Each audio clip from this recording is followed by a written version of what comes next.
In the city of Kampilia, there was a Brahman named Yajñadatta. Yajñadatta was adept in the performance of sacrifice. He knew Vedas and Vedangas and was honored by the king. Yajñadatta had a son named Gunanidhi. After the investiture with the sacred thread, Guṇanidhi learned all the 8 laws over and over again. The 8 sciences included the triple Veda, logic and metaphysics, the science of government, practical arts such as agriculture, commerce, medicine, and so on. Also, ancient historical and mythological tradition, science of rituals, logic, and dharma or law. Guṇanidhi got in bad company, and very soon, unknown to his father, he indulged in gambling. He took plenty of sums from his mother and gave them over to other gamblers. He eschewed all Brahminical ways and conduct of life. He was averse to the performance of Sandhya prayers and ceremonial ablutions. He began to speak ill of the Vedas, sacred texts, Devas, and Brahmins. He did not follow the conventions and injunctions of the Smarti code. Although his mother wanted him to meet his father now and then, he never went near his father. Engaged in extra domestic activities, Yajñadatta used to ask his wife, "What is our son Gunanidhi doing? He is not at home." Then the woman used to say, "He has gone out just now." So long he had been taking his bath and worshipping the deities. He has finished his Vedic studies and has just gone out in the company of 2 or 3 friends for the purpose of learning somewhere. The poor woman, in view of the fact that she had only one son, deceived her husband thus. Soon, Yajñadatta performed the marriage rite of the son in accordance with the rules prescribed in the Griya Sutras. But Gunanidhi did not mend his ways. The wicked fellow Gunanidhi used to lay his hands on whatever he could see in the house, a cloth, a base metal, and so on, and take it to the gambling den, there to lose the same to his brother gamblers. Once Gunanidhi stole a very valuable ring of his father, set with precious stones, and gave it to one of the gamblers. It chanced that one day Yajñadatta saw the ring in the hand of the gambler. He asked the fellow, "Where did you get this ring from?" First the gambler did not say anything. When repeatedly asked, he said, "O Brahmin, you are unnecessarily accusing me of theft. It was your son who gave it to me. On the previous day I had won his mother's upper garment. Do not think that I alone was the winner of this ring. He has lost many costly things to other gamblers as well. He has over the years lost gems, metals, silk garments, vessels, golden vases, and different sorts of copper and bell metal pots. How is it that till now, O Brahmin, you have not realized that your son is a ringleader of base gamblers, very clever in misdemeanor and unfair means?" On hearing these words, the poor Yajñadatta head bent down with shame. He covered his face and head with a cloth and quietly slipped back into his house. Yajñadatta, the sacrificer, well versed in Vedic rites, spoke thus to his wife, who was a very chaste lady. "O mistress, where is that gambling rogue of a son, Gunanidhi? Why should I ask for him? Where is that auspicious ring?" Yajñadatta's wife was frightened at these words. While she was engaged in arranging for bath and midday sacred rites, she replied, "O Lord, I am busy arranging the various articles of offerings for worship. O Lord, fond of guests, the guests may be unnecessarily detained. While I was busy cooking the pudding, I kept the ring somewhere in some vessel just now. What a pity! I have forgotten it. I do not know where it has been kept." Yajñadatta said, "O lady who has given birth to a base boy, whenever I asked, 'Where has the son gone?' you used to say, 'Dear Lord, just now he has gone out after finishing his lesson of the Vedas, in the company of 2 or 3 friends, for revision of the lesson. I am childless now, since that wicked fellow has defiled the whole family. Better to be issueless than have a wicked son who defiles the entire family. It is the traditional policy to abandon one to save the family. The Brahmana took his bath, performed his daily rites, and married the daughter of a Vedic scholar the same day. When Gunanidhi came to know of this, he cursed himself and set off from that place. He thought to himself, "Where am I to go? What shall I do? I have not studied much, nor am I rich enough. My mother used to feed me with sweet pudding. Today, whom shall I beg?" Even as he was musing like this, woefully, sitting at the foot of a tree, the sun set. In the meantime, a certain devotee of Lord Śiva came out of the city, taking with him various articles of offering. He had observed fast on the Shivratri day. In order to worship Lord Śiva, he was on his way, along with his kinsmen, and was carrying different sorts of delightful offerings. The devotee entered the temple of Shiva, where he worshipped him in the prescribed manner with sincere devotion. Gunanidhi, devoid of his mother and dismissed by his father, was very hungry by this time. He inhaled the sweet fragrance of the sweet puddings and followed the devotee. If fortunately these devotees of Shiva go to sleep after offering the eatables to Shiva, I shall eat these vast varieties of puddings and sweets in the night. With this hope, he sat at the threshold of the temple of Shiva, watching the great worship by the devotee. When the worship was over, the devotees lay down and began to sleep. Immediately, the young man entered the sanctum sanctorum of Shiva in order to steal the eatables left there. The lamp was burning very dimly.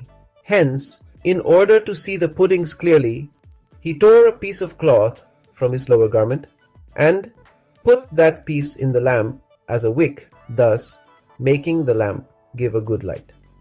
Guṇanidhi gleefully took plenty of the sweets offered as eatables to Lord Śiva by the devotees. With sweets in his hands, he came out hurriedly. In his hurry, he stamped on some person lying there, who woke up immediately. "Who is that? Who is running away so fast? Catch him!" So shouted the man, who woke up in a voice hoarse with fear. Gunanidhi, who ran for life, became blind. So he was caught and killed by the watchman on duty.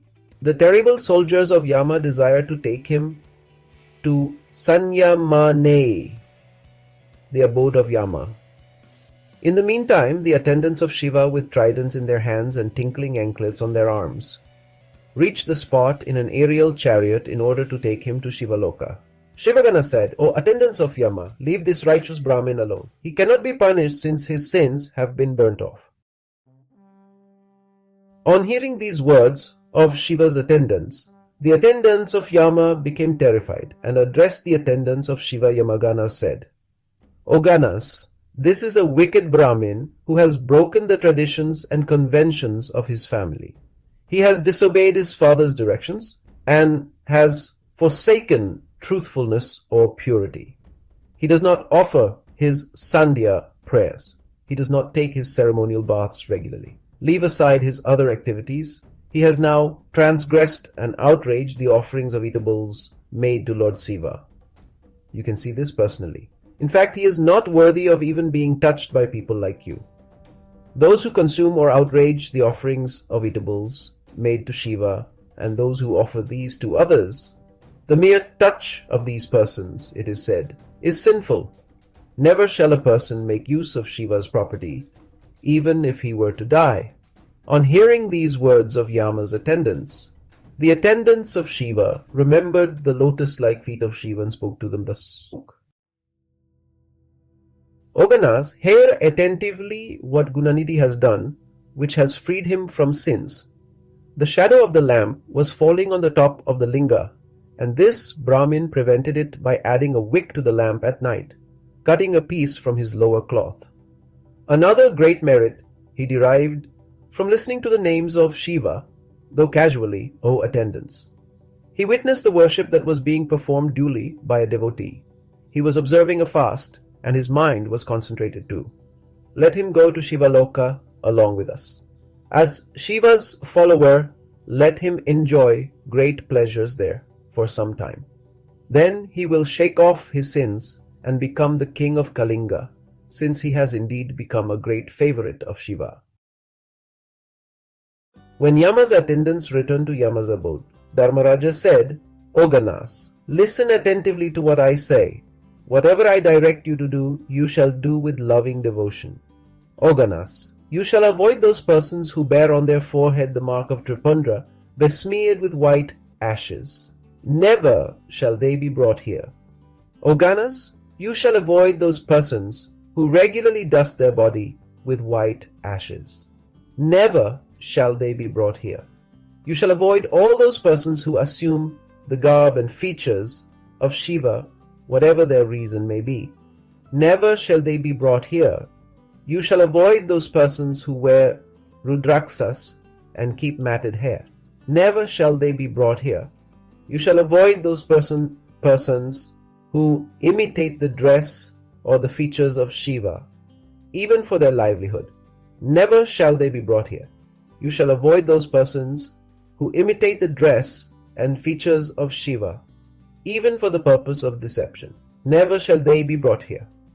Yama thus commanded his attendants. They too agreed to follow his command and remained silent with the flickering smile on their lips.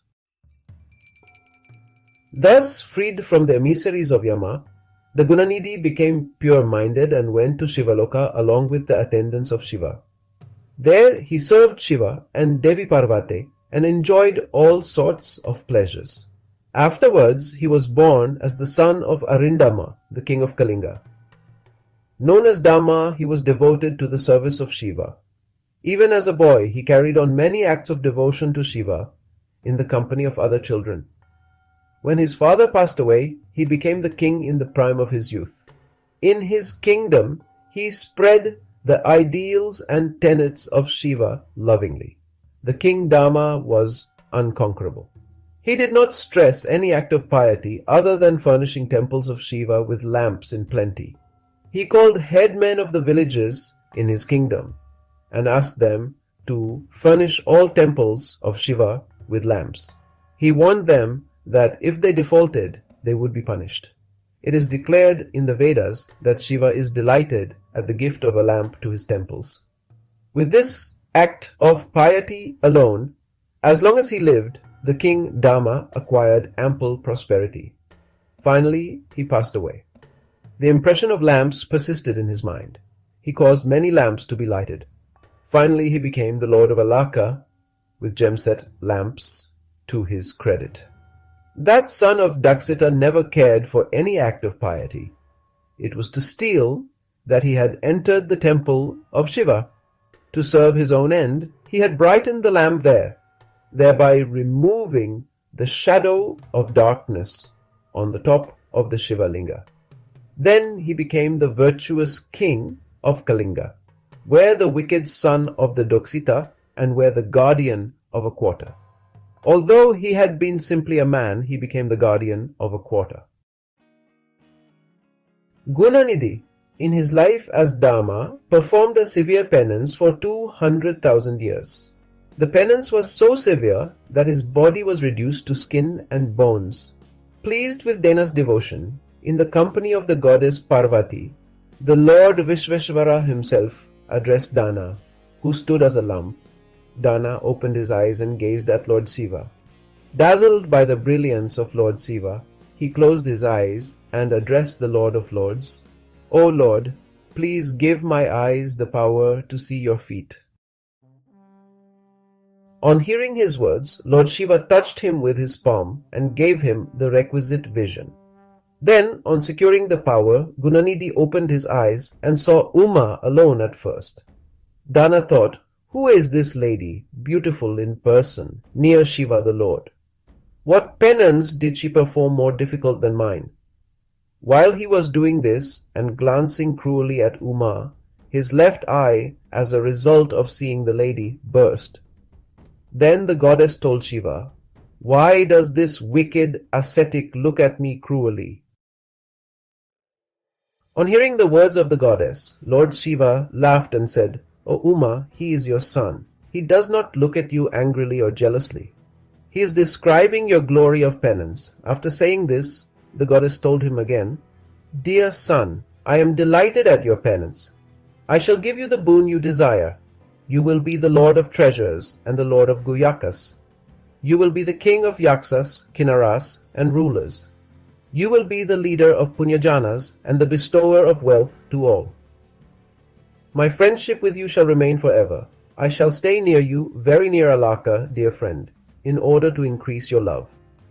After granting him boons, Lord Shiva told Uma, O goddess, be pleased with him. This ascetic is your own son.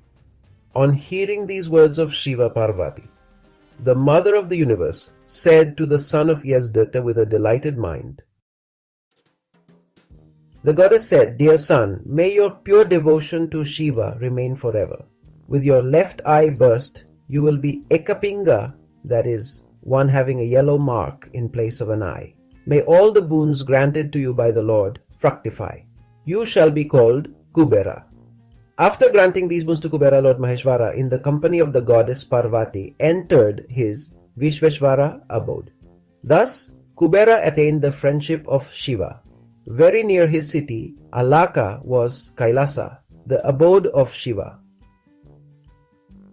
This was the story of Gunanidhi, who by the grace of Lord Shiva not only got rid of Yamaganas but also became the guardian of a quarter and lord of all the wealth in this world.